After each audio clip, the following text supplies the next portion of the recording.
Hello everyone.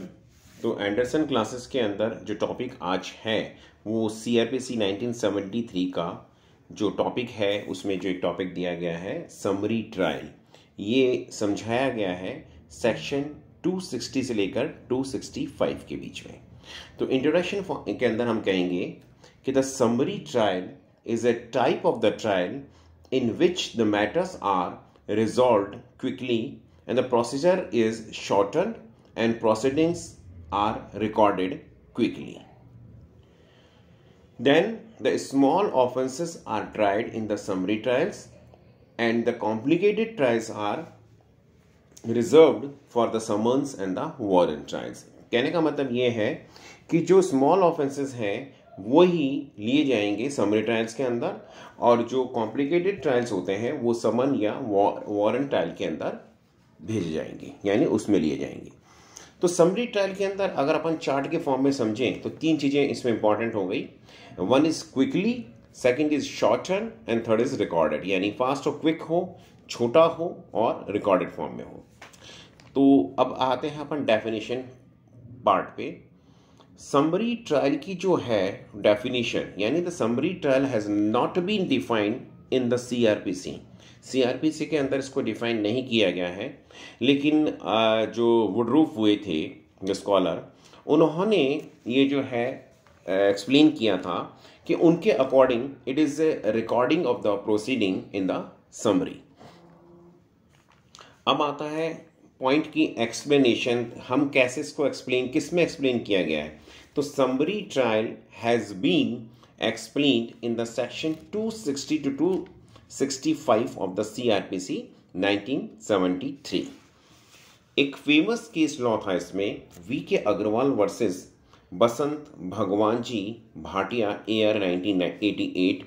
उसमें it was said कि the main object of the summary trial is speed disposal of the case. Next है power of the summary trial. क्या power है?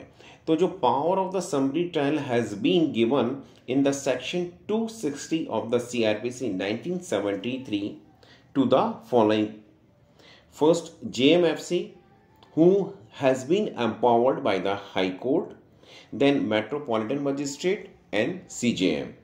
JMSC यानी second class judicial magistrate second class को भी by the order of the high court for the offences which are punishable only fine और with imprisonment for a term not exceeding 6 months। Next है offences, कौन कौन से offences को इसके अंदर ट्राई किया जा सकता है, ऑफेंसेस विच आर ट्राइड। तो उसमें है according to section 260 of the CRPC 1973 the following offenses can be provided. First, the offense which are covered in the section 454 and 456 of IPC 1860. Second, insult to provoke a breach of peace under section 504 of the IPC 1860. Next है theft under section 379, 380, 381 of the IPC 1860, where the value of stolen property is not more than 2000, यानी 2000 से ऊपर नहीं हो। ये 2000 रुपए वाली जो बात है, ये जो अमेंडमेंट आया था CRPC का 2005 में, उसके अंदर इसको, इस वैल्यू को 200 से 2000 कर दिया गया था। नेक्स्ट है अबैटमेंट ऑफ ऑफेंस। नेक्स्ट है the offenses which are not punishable with death. Next, attempt to commit any foregoing offense. Next, receiving stolen property where the value of property is not more than 2000 rupees. Then, assisting in the disposal of stolen property where the value of property is not more than 2000 rupees.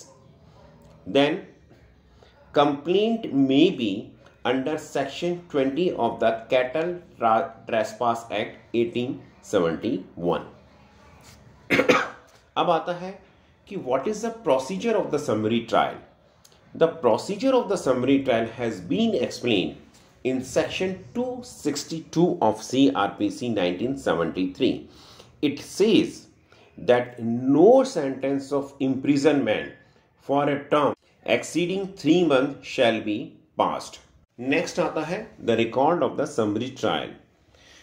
The following details have been explained in the section 263 of the CRPC 1973 about the recording, serial number, the date of commission of the offense and the complaint, the name of the complainant, क्या जी किसने complaint की है, name and address of accused, जिसके खिलाफ की गई है उसका नेम होना चाहिए और उसका एड्रेस होना चाहिए, द ऑफेंसेस, क्या ऑफेंस है, प्लिया ऑफ एक्यूज्ड, क्या फाइंडिंग्स हुई, क्या सेंटेंस है, then date on which proceedings terminated, जहाँ पे जिस दिन प्रोसीडिंग्स टर्मिनेट की गई.